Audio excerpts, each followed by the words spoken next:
Stop right there. The command cut through the late afternoon air just as David Brown stepped out of the grocery store, a cold bottle of water in his hand. Two police officers, Officer Reynolds and Officer Carter, were blocking the exit, their faces hard and suspicious. "You're under arrest," Reynolds barked. David froze mid-step, his brow furrowed. "Under arrest? For what?" Carter smirked, resting a hand on his holster. "For impersonating law enforcement. Take off that uniform before you dig yourself deeper." David's eyes narrowed. "This is my uniform. I've served." But before he could finish, Reynolds stepped closer, his lip curling in disgust. "Save it.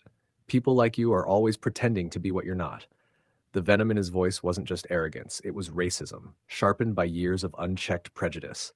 Carter's sneer carried the same hatred.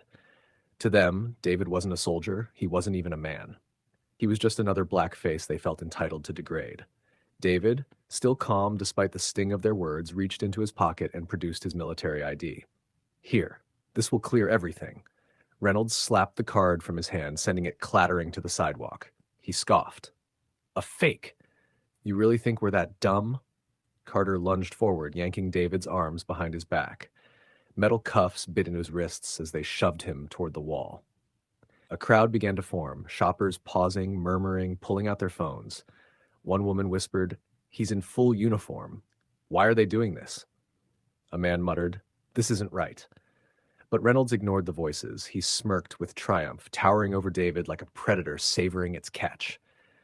"Guess what? You just picked the wrong town to play dress up." David kept his composure, his voice level despite the insult. "Then at least let me make a call." The two officers exchanged a laugh. Carter mocked, "Sure, go ahead. Call your little friends, see if they'll vouch for your costume." Reynolds unlocked his phone with a mocking bow. "One call. Make it count." David didn't hesitate. He dialed his colonel, his voice steady. He said only, "Colonel, it's Brown. I'm cuffed outside the grocery store on 5th Street. I need you here." He hung up. Reynolds chuckled, shaking his head.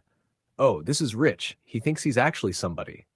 The crowd's whispers grew louder. Phones recorded every second. The tension was suffocating. Who was David Brown?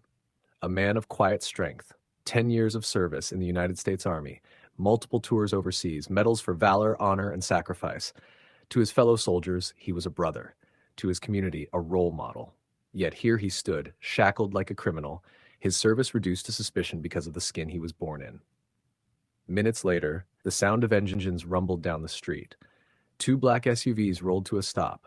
Their doors swung open and out stepped Colonel Harris with several lieutenants and officers in crisp uniforms. The crowd fell silent. The atmosphere shifted. Colonel Harris's voice boomed as he stormed toward the scene. "What in God's name is going on here?" Reynolds straightened, suddenly unsure. We caught this man impersonating." "Impersonating?" The colonel's glare was ice cold. He jabbed a finger at David. "That man is Sergeant David Brown, 10 years of decorated service. He's risked his life for this country more times than either of you can imagine. And you cuffed him on a sidewalk in full uniform." Carter stammered. "We thought his ID was fake." "Fake?" The colonel's voice rose, his anger vibrating in the air. "You didn't even ask for his name, didn't ask for his base permit, didn't bother to verify a single fact. You saw a black man in uniform and assumed he was a fraud. You racially profiled him and mocked his service." Reynolds tried to speak, but Harris cut him off with a roar. "You've humiliated a soldier, you've shamed this community, and you've disgraced your badges." The colonel turned to his lieutenants. "Take their weapons. Effective immediately, Officers Reynolds and Carter are under federal review for racist misconduct." The crowd erupted. Cheers broke out. Some clapped, others whistled, their voices rising in unison against the injustice they had witnessed. The two officers, once arrogant and smug, now stood pale and trembling as their authority crumbled before their eyes.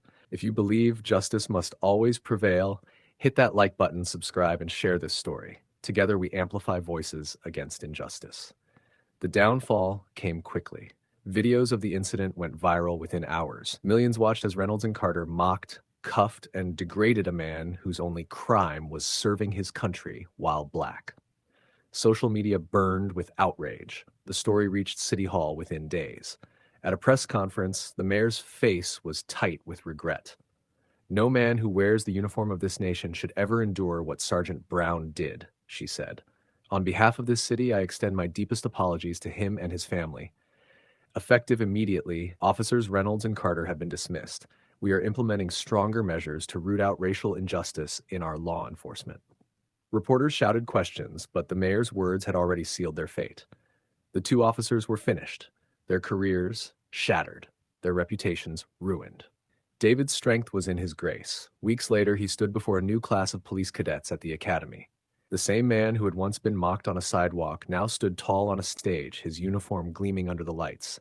He looked out at the young faces, some nervous, some eager. His voice was calm, steady, and powerful. Authority is not about power, it's about responsibility. It's about treating every person with dignity, no matter their race, no matter their background. Remember this: injustice can destroy lives, but respect can save them. Don't repeat the mistakes of those who came before you. The cadet sat in silence, moved by his words. And in that moment, David wasn't just a soldier, he was a teacher, a voice of truth, and a living reminder that dignity cannot be shackled by prejudice. The lesson is clear: racism carries consequences, arrogance collapses, but integrity endures. Thank you for watching. If stories like this inspire you, please subscribe, like, and comment where you're tuning in from. We love seeing how far these voices travel.